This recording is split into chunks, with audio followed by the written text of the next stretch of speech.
Nova 98.8.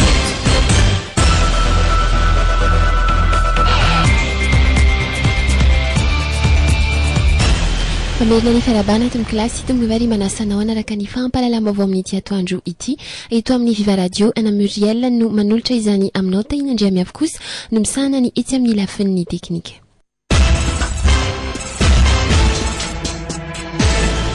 Tamin'ny folora alina omaly no nigadina teny amin'ny sirana mpiara-manidina teny Ivato i Bernard Tapie mpandrara ara-toekarena frantsay araka ny fantatra dia anome tanana ary anampy any Madagasikara amin'ny fampandrosoana ny firenena malagasy izay imasoan'ny fitondrana tetezamita amin'izao fotoana izao no antony voalohany ahatongavany eto amintsika io marina io kosa no fantatra faniona tamin'ny filohan'ny fahefana avony tetezamita teny amin'ny lapam-panjakana teny Ambotsiroatra ity mpandrara frantsay ity nisy ny fiara-midinika izay fanaovan'izy ireo tamin'izany izay naharitra teo amin'ny 20 minitra teo eo mpandrara eo anivon'ny orinasa Urbania i Bernard Tapie izay isan'ny matiany amin'ny sehatra ny fanofana sy fananganana trano ny volana Jona 12 kosa izy no nanomboka niditra teo amin'ny sehatra ny fandraharana fantatra ihany koa moa fa efa isan'ireo mpikambana teo anivon'ny gouvernemanta frantsay izay nitarian'ny Bérégovois izy ny volana avril 2017 ny tsena azy tena amin'ny sirana mpiara-manidina teny Ivato omaly raha ny fantatra hatrany ny sekretera jenerala ny fiadin'ny fahefana avony tetezamita.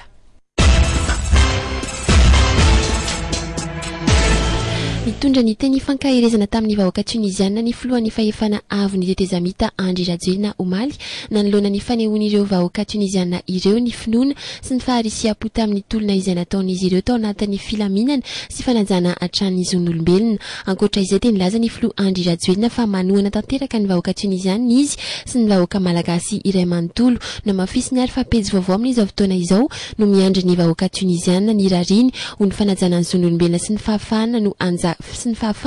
no anjaka manomboka hatretika izany no fanoitra ho amin'ny fampandrosoana nitodika manokana tamin'ny tanora tunisiana izy tamin'ny taratasy fankahirezana izay nataony namarany ary fa afaka ny mifaly izy ireo satria nahavita nanala sy nanakisaka an'ilay izay nanakina ny anjara masoandron'izy ireo nantrateriny fa tahaka ny vahoaka malagasy dia efa nisafidin'ny fiovana ka vonina ny anoana ireo vahoaka tunisiana hatrany ny filohan'ny fahefana avony tetezamita sy ny vahoaka malagasy raha tsahivina moa dia no ny fahatsapan'ny vahoaka tunisiana nitady natao antoerana nataon'ny filohany Ben Ali nandritra ny 13 taona izay feptaona nahateo azy teo amin'ny fitondrana no nahatonga ireo vahoaka nitroatra ary nanao nitolona ny takiny ny fialany ity tompona ndraiky mpanjakana ity vokatr'izay dia voatery nitsoka tao Arabia Saoudite ity filoha tunisiana teo aloha ity sy ny fianakaviany rehefa avy nametra-pialany izy ary nanolotra ny fahefana feno tamin'ny prime ministre tunisiana Mohamed Ghanouchi izay misahana vonjy-maika amin'ny fitantanana ao antoerana amin'izao fotoana izao. Fa isan'ny nasongadin'ny ministry ny fitsarana mpitahiry fitomokase-panjakana Christine Razanamahasoa raha nanao nijery todiky ny taona 12 izy dia nambarany fa afa-po tamin'ireo zava-bitan'ny ministera izay nisahaniny i tompon'andraikitra ambony ity maro ireo foto-drafitrasa toy ny lapa-pitsarana sy seha-pitsarana izay natsangana tamin'ny taona lasiny ary mbola maro ihany koa ireo izay eo andalam-pamitana toy ny tao Ikongo sy tao Ambovombe. Isan'ny vaindohan-draharaha imasoan'ny ministera ny fitsarana indray kosa amin'ity taona ity ny fanitarana ny fitsarana ho an'ny eto Antananarivo isaraka izany ny fananganana fitsarana ho an'Antananarivo Atsimdrano sy ho an'Antananarivo Avaradrano naneho ny heviny mahakasika ny lahateny izay nataon'ny filohan'ny fahefana avony tetezamita ihany koa ity tompona ndraiky mpanjakana iray ity nambarany ary fa mankatoa zato isanjato amin'ireo vinavinan'ny fitondram-panjakana izy teo amin'ny lafiny ara-politika ara-sosialy ary ara-toekarena raha ny mahakasika ny famitsoran-kelika na amnistia kosa indray dia no antrateran'ny ministry ny fitsarana fa anjaran'ny parlemanta no miandraikitra izay ary tsaratsara kokoa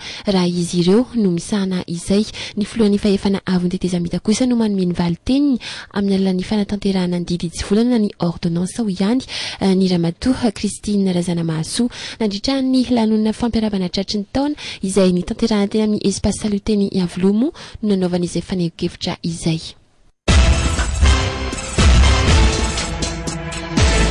nanao nitatra mahakasika ny zava-bitany ny taona 20 teo iny ny teo anivon'ny Gendarmeria Pirenena fantatrary fa nahatratra hatrany amin'ny 2.704 ny isan'ny omby izay lasany dahalo ka ny fito amin'ny 710 sy 4 alina tamin'izay dia tafaverina tany amin'ny tompony avokoa ary ny 570 sy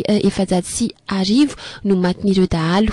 miisa 720 sy 4 no voasambotr'ireo mpitandro ny filaminana ka ny 20 tamin'ireo no maty raha pitaina tamin'ny taona lasa dia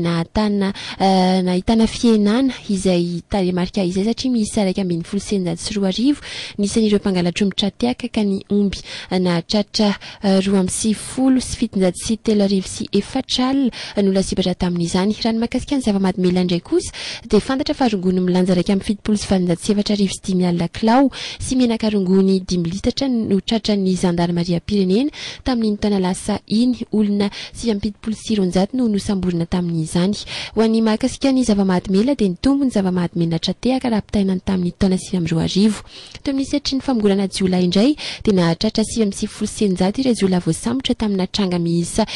4 sy 300 700 nefa ny asanjiolay voaran'ireo tompony andraikitra teo anivon'ny Gendarmeria Pirenena ny taona 2010 raha teo amin'ny isan'ny asanjiolay teto amintsika araka izany dia nahitana fienana tamin'ity taona ity lozam-pifamoivoizana anabakabaka roa no nitranga tamin'ny taona 2010 iny ary namoizana ain'olona 8 tsy nisy kosa nefa ny ainana fo ny taona 2010 sy ny taona 2010 ho an'ny fifamoivoizana antanety dia nahatratra 5 sy 700 nisan'ireo lozam-pifamoivoizana antanety ny tana lasa teo iny ny isa 1.700 ireo naratra ary 5 sy 700 kosa no namony any tamin'izany nahitana fienana raha pitaina tamin'ny taona 2010 izany isa izany raha ny fantatra hatrany ho an'ny famoivoizana andranomasina kosa indray dia olona roa namony ainy tamin'ny taona lasa teo no nilozan-tranga andranomasina ny taona 2010 no tena nahitana loza andranomasina betsaka indrindra ary namoizana ain'olona betsaka indrindra ihany koa mahakasika ny ady amin'ny doro-tanety dia nahatratra 7 sy 4 sy 4 alina hektara ny velaran-tany may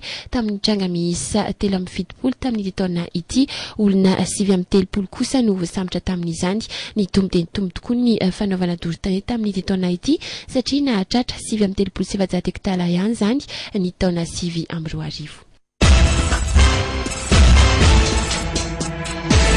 nanomboka androany tetsy amin'ny hôtel Carlton Anosy kosa ny fanamariana ny andro maneran-tany natokana ho an'ny administrateur civil Fivrimbe no nanokafana ny fotoana raha ny fantatra raha ny tamin'ity androany ity io folakandro kosa ny fantatra fa misy ny famitinana staff amin'ny mpanao gazety ny mahakasika izay fiaonambe izay raha ny fantatra dia isan'ny loha hevitra odinena mandritra ity Fivrimbe ity ny mahakasika ny famerenana ny lanja izay ananan'ireo administrateur civil ireo amin'ny fijerena akaiky izay mety ahatsara ny fampandehanan-draharaha eny anivon'ny ministera ny ady tany ary fanomezana ihany koa lanja ity ministera ity ny fanamafisana ny fiarovana anaty ny fanajariana ny tany na ny aménagement du territoire ny fomba atao anatsarana ny fitantanana ireo fifidianana ifanesy sy ny andraikitry ny departemanta tsirairay avy ireo no loha hevitra izay iompana ity Fivrimbe ity nanatanteraka ny fankalazana ny fa 70 taona ny orenany ny fiangonana katolika Ekara Jean de la Croix tetsy Itos Somaly Alahady ny fanandrify tamin'ny fankalazana ihany koa ny fa 70 taona ny distrika ny Itos ary ny fankalazana ny fa 15 taona na hafatesany mon père Sergi Solo ary fankalazana ihany koa ny fa 15 taona na pretra ny mon père Gino ankoatra ireo fankalazana ireo moa dia nisy ihany koa ny fanamasinana ho diakra ny frère Andria Narso Wilson Hervé Andria Sam manana Bruno François ary ny frère Andria Matana Solofoniana Rina Pascal fiangonana isan'ny lehibe tokoa raha ity fiangonana katolika tetsy Itos ity satria telo alina nisan'ireo mpino kristiana tonga nivavaka tany am-boalohany tamin'ny taona ny orenany izany hoe ny taona 1.790 amin'izao fotoana izao dia mahatratra 9 alina sy iray hetsy izy ireo sorona masina moa no nentina namariana ireo lanonana isan-karazany ireo izay notarian'ny monseigneur Audon Razanakolona sy monseigneur Fabien évêque atao Morondava pretra maro sy religieuse maro ary izana mpiangonana teratany vahiny avy tao amin'ny nosy la réunion sy Israel no nanome voninahitra ihany koa izay sorona masina izay dia izay vaovao ihany koa ny tompo lasy tombo vavy no nanakatona ny fampalalama vaovao tamin'ity toandro ity ankasitrana sy sorana indrindra ianao nanaraka siny aino hatramin'ny farany aina muriel no dia tamin'ny fanolorana tahinandray miavy kosa ny sany tesy amin'ny lafiny teknika manome fotoananao izahay amin'ny telora ao anatin'ny fito vaovao ilomatompoko